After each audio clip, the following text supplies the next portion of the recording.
Father Gabriel Amorth recounts the Catholic exorcist most recognized in the world in his book The Last Exorcist, My Battle Against Satan in Chapter 7, his disagreement with a Roman cardinal, who had lost faith in a fundamental dogma of the Catholic Church in a truth taught by God himself in the Gospel, the existence of Satan.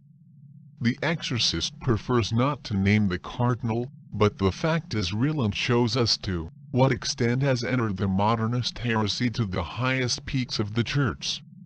Let's see how Father Amorth recounts his disagreement with the cardinal, who denies the existence of the devil. Good morning, Your Eminence, Father Gabriel Amorth M. I'm Pauline priest. I live in Rome. I am also the official exorcist of the... I know who you are. I've heard of you. Please, what do you want? I would need to talk with His Eminence.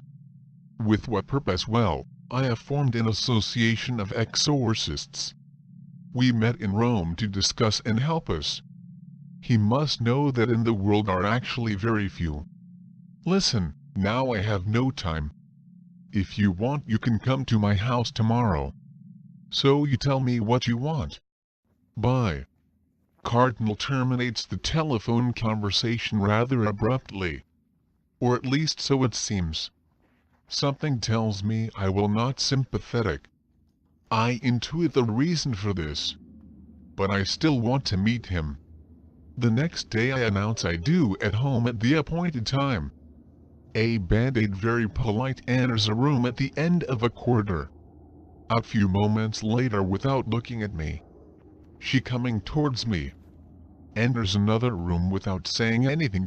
Shouts a hoarse voice I imagine comes from the living room down the hall. I enter.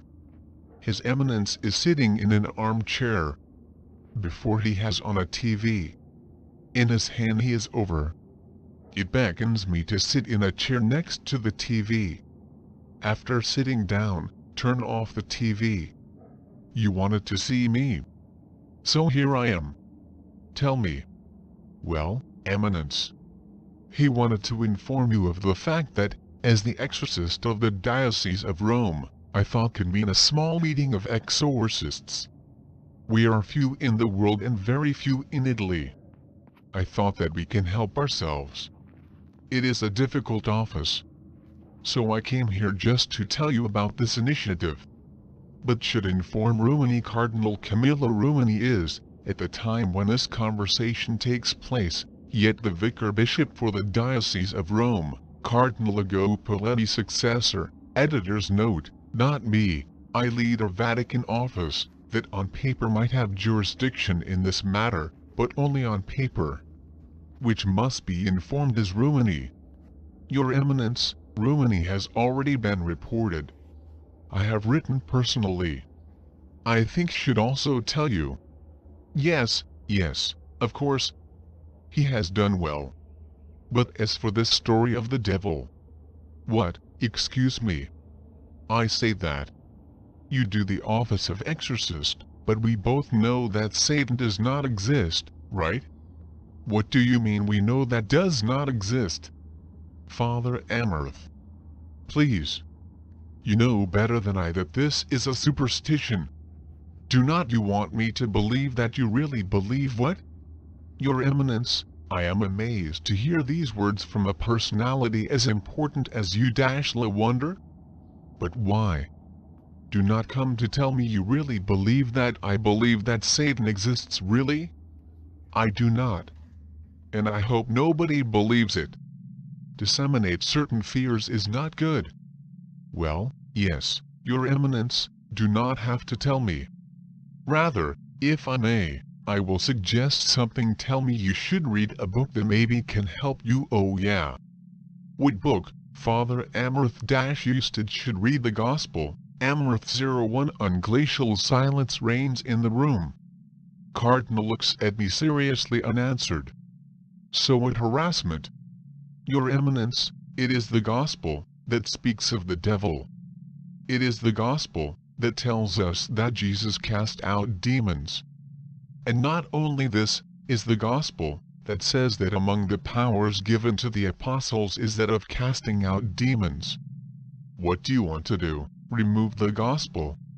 No, but Your Eminence, I want to be frank with you.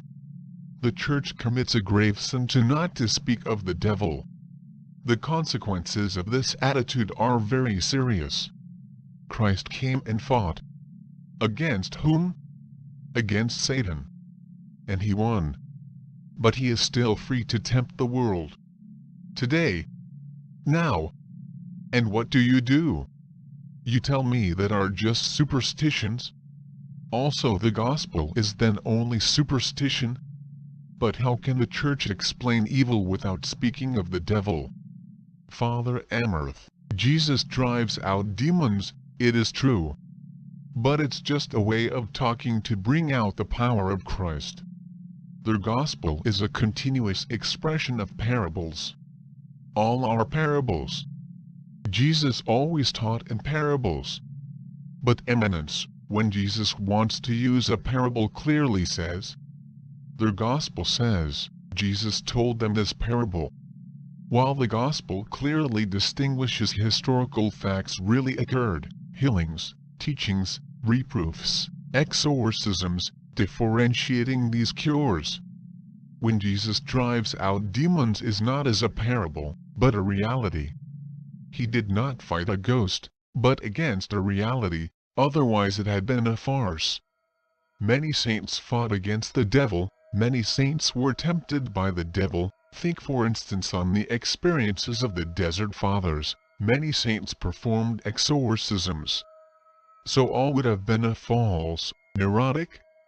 How is it possible not to believe in the existence of Satan? Alright, but even assuming that were true events, even admitting that Jesus drove the demons, is the fact that Jesus, his resurrection overcame everything and, therefore, also beat the devil. Yes, it's true, it beat all. But this victory should be applied, and should be embodied in the life of each of us. Christ won, but his victory for us must be reaffirmed every day. Our condition imposes men. The action of the devil was not annulled completely. The devil was not destroyed.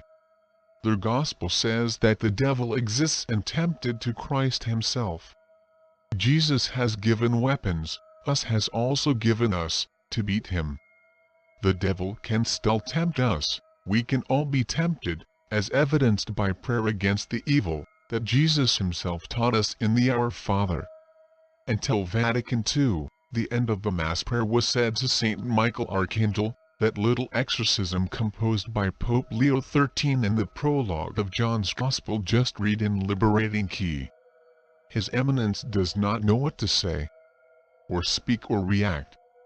I get up, I say goodbye and leave.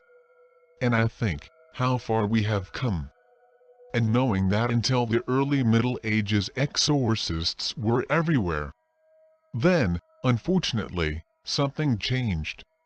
When asked in an interview about what is the greatest triumph of Satan, Father Amorth replied, getting to believe does not exist. And almost it has been achieved. Even within the Church.